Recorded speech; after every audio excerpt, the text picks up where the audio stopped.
Hello, good morning.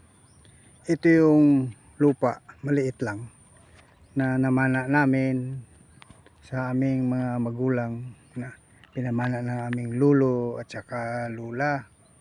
Ayan, kaya lang may mga problemang hinaharap dahil alam mo na, mga agrarian problems. Ito talagang nangyayari dito. So, buti man meron kong kasama rito. Ayan, yung isang ibon na itik ito, hindi ko alam. Hello, lumilipad na siya. Oh, ayan, very good. Natatakot siya sa akin. Alam mo naman, wild yun, wild duck. So, ito, ay nagtanim na walang pahintulot. Hindi ko maintindihan. Yan ang agrarian problem dito sa Pilipinas.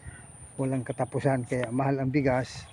Dahil yung mga farmers dito, wala silang tinatawag technical know-how pagtatanim, basta bira lang ng bira.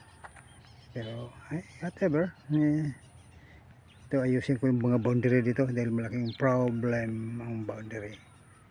Okay pa sa alright itong lupa nito, pero magandang kabuhayan din ito.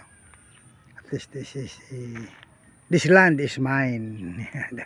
God gave this land to me.